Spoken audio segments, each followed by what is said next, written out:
Have you ever played Skyrim, or Oblivion, or one of the other countless Elder Scrolls games, and felt like you've only scratched the surface of a deep and complex world? You're certainly not alone, and if you, like I, begin to dig into the lore of the Elder Scrolls, you probably realized it is far stranger than it initially seemed.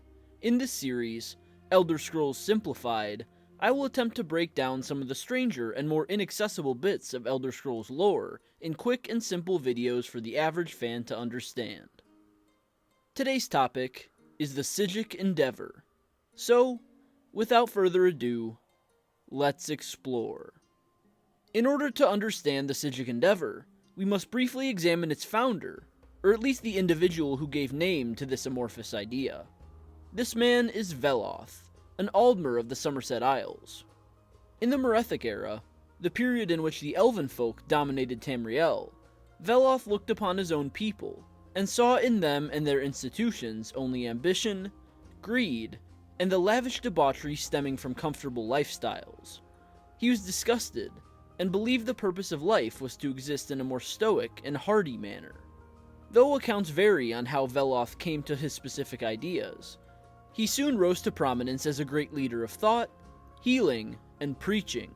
As the mouthpiece for the downtrodden amongst the Aldmeri, he initiated a schism with the rest of his folk, forming the race of the Chimer and casting off from the Somerset Isles in search of a greater home.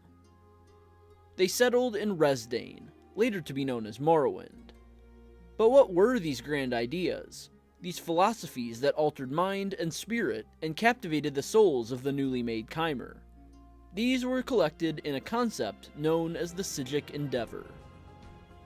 According to Veloth, the Psijic Endeavor was the process through which mortals could achieve godhood.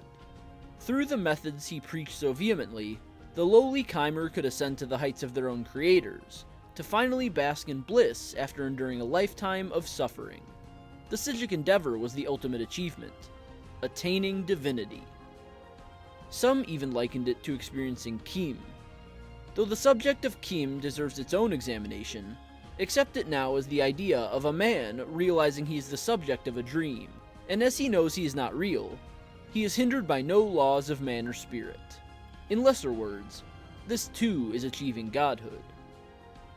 The Psijic Endeavor was constructed of multiple aspects, both good and ill.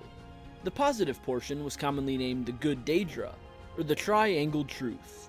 In the Elder Scrolls, Daedra and Daedra were not so simple as gods and demons, but rather those who used their divine power to create the mortal realm, and those who withheld their power for themselves.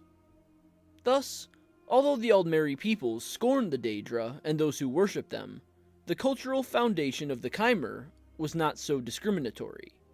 The Triangled Truth, the Good Daedra, consisted of Mephala, Boethia, and Azura, three of the great princes. From this trio of divine beings, the positive goals of the Psijic Endeavor were laid bare. They were said to test the might and the fortitude of their worshippers. Azura guided the Chimer, showed them how to distinguish themselves from their contemptible Aldmeri counterparts, and led them through the uncertain murkiness of the future. Mephala instructed the Chimer in the arts of secret murder, unlocking the ancient arts of evasion and elimination. Boethia, often regarded as the most prominent of the three, if only by a slim margin, was credited with revealing the truth of the Psijic Endeavor itself, along with putting to shame the Aldmer and their champion Trinimac. But that is a story for another time. Though these good Daedra were briefly cast aside in favor of three mortals become gods, Vivek, Almalexia, and Sotha Sil, resulting in the changing of their skin from gold to grey-blue, the more recent history of the Chimer, or Dunmer, saw a return to the worship of Azura, Mephala, and Boethia. However, even in the eyes of the Chimer, not all Daedra were in alignment with their goals. It was believed that four of the princes, perhaps the foulest of them all, existed to halt the Chimer on their march toward godhood by way of the Psijic Endeavor. These Daedra were the House of Troubles, also dubbed the Four Corners of the House of Troubles, or the Bad Daedra. The first corner was Malakath. Malakath tested the strength of the Chimer, probing them for physical weakness. The second corner was Mehrunes Dagon. Mehrunes Dagon represented the dangerous terrain of the elves' new homeland and the calamities it could bring. The third corner was Molag Bal. Often recounted as the fiercest of the four corners, Molag Bal tested the purity of the Chimer, seeking to pollute their bloodlines and bring ruin upon the great houses. The fourth corner was Sheogorath.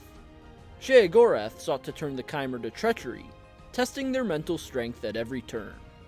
It was even rumored that Sheogorath was responsible for the ominous Bar Dao, the hulking boulder set to hanging over Vivec City until it finally found its mark during the Red Year. These four corners of the House of Troubles, these bad Daedra, tempt and taunt the followers of the Velothi Way at every juncture, attempting to pull them from the path to eternal and omnipotent life. So, now let's summarize today's topic, the Psijic Endeavor. The Psijic Endeavor was a process, a way of living, created by the prophet Veloth after his exodus from the ranks of his Aldmeri kin. He believed that ascendance, maybe godhood itself, could be achieved by mortals on Nirn, but only if they turned from the selfish and wanton ways of the Aldmer. Instead, the Chimer, his changed ones, were to learn and grow through suffering, discipline, and self-improvement to reach their potential. Veloth led his Chimer to Resdain, where they established their houses and practiced their new creed. The Chimer were enlightened to the truth and the ways of the Psijic Endeavor by the good Daedra, the triangled truth of Azura, Mephala, and Boethia. Azura shone her light upon the path forward, and displayed how the Chimer were to distinguish themselves from their depraved kin. Mephala preached the ways of secret murder, showing the Chimer how to survive in a harsh and unforgiving world. Boethia championed the idea of the Psijic Endeavor, embracing the Chimer as her people and leading them with his voice and actions. Contrastingly, for Daedra, the four corners of the House of Troubles existed to tempt the Chimer on their path to godhood. Malakath tested their physical strength. Mehrunes Dagon was an embodiment of the harsh terrain. Molag Bal corrupted the purity of their hearts and souls, attempting to taint blood and spirit. Sheogorath sapped their mental fortitude. By withstanding these corners and following the triangled truth, Veloth and his Chimer believed apotheosis was not only possible, but inevitable. However, the Psijic Endeavor, like an attempt to remain perfect, was a hard-fought task to achieve. So, that's all for this video. Leave a comment if you enjoyed, and subscribe if you're new here. I'd love to have you. Have an Elder Scrolls topic you want to see covered as a part of Elder Scrolls Simplified? Let me know below. Visit my website russellawellsauthor.com for exclusive reviews, fiction, and more, and sign up for my mailing list for free exclusive content. The links for both are in the description below. And, like always, I will see you next time.